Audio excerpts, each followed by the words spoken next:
Easy, James here. Now, if you're an electrician, then like me, you probably install a lot of cable.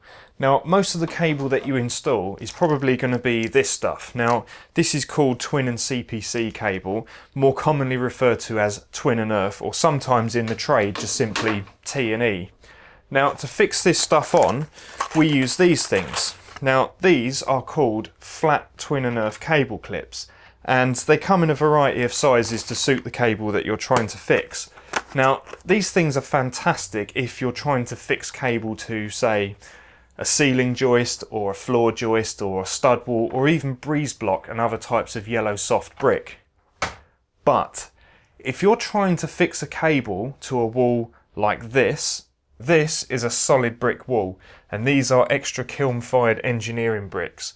So if you think that you're going to get that to go into there, forget it. It ain't happening. So let me just show you what happens. So here's my bit of cable running down the wall. Here's my cable clip. And now I'm going to fix this to the wall.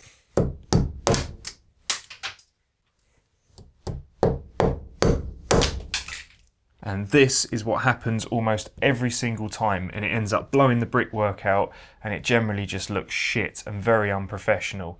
Not good. Now, this is why you normally aim for the mortar joint, because the mortar is softer than the brick and you should be able to get a nail to go into that. But there's two potential problems. One is that the mortar will tend to crack because it's obviously quite crumbly. So when you bang a nail in, the mortar will just crack apart and you'll end up with a nail just sitting in between two cracked pieces of mortar, and any slight little pull on the cable and it just goes dink and comes straight out the wall. And another problem is that back in the day, builders used to use sharp sand in here rather than soft sand, or building sand as it's known these days. And sharp sand has little bits of grit and stones and stuff in it, and it's quite crumbly. So when you bang a nail in, it all just breaks apart like biscuit and falls straight out. So useless in both cases. But there's an even bigger problem than that. If the wall is rendered and plastered, how are you going to know where the mortar joints are? You're not going to find them. So this is why people genuinely get very frustrated when it comes to doing this. And all the time I see on forums people asking questions. How do you bang cable clips into a masonry wall? How do you bang cable clips into a solid brick wall? And the key is, you don't. You just don't. It's just not going to happen. You ain't going to get a nail to go into that. And if you do, you're very bloody lucky, and it's not going to happen every single time, let me tell you. Right, so now I'm going to show you a nice easy way of getting around this. Now what you're going to need is some of these things. Now these are little wooden dowel pins. These are the kind of things that kitchen fitters use to put cabinets together. And they're also the kind of things that usually come with flat pack furniture. But they can be gotten for literally like £1.50 for a box of 100, so they're very cheap, and any DIY store or hardware store will stock these in, so they're easy to get hold of as well. Now these particular ones are 6mm in diameter, and that's really what you're going for. You can get thicker, but it doesn't matter, but try and get 6mm if you can. Well, now before we start clipping this cable on, there are certain regulations that we have to stick to when we come to do this. Now the regulations will state the maximum distance between supports for a cable.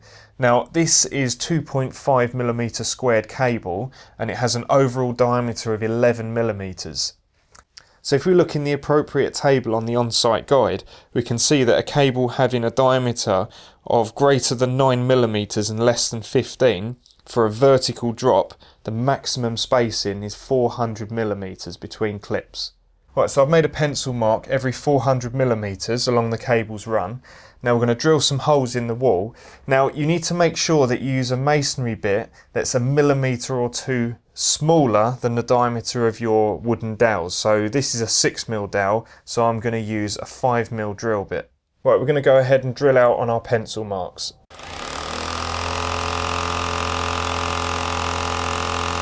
Then you just hammer your wooden dowel into the hole that you've just drilled, so it's flush with the brickwork like that. Then all you do is you get your cable clip and you line the nail up with the dowel that you've just banged into the wall, and just simply bang the clip in place. And that's it. Solid.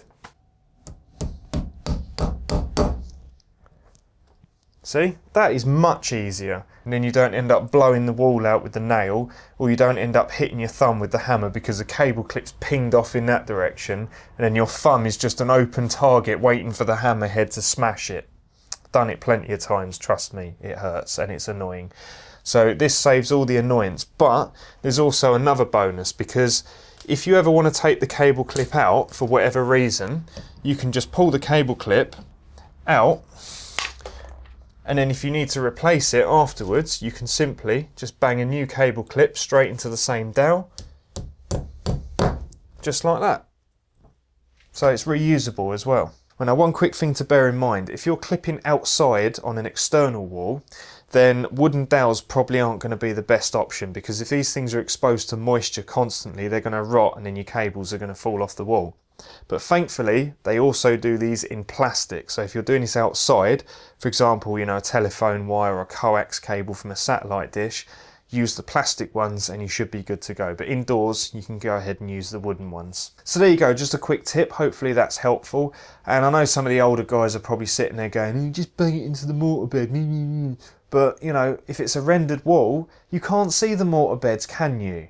Now, I know there's also another product available called, what they called, nail plugs, I believe. Yeah, nail plugs. And I believe they're just like a rule plug, but for nails, hence nail plug.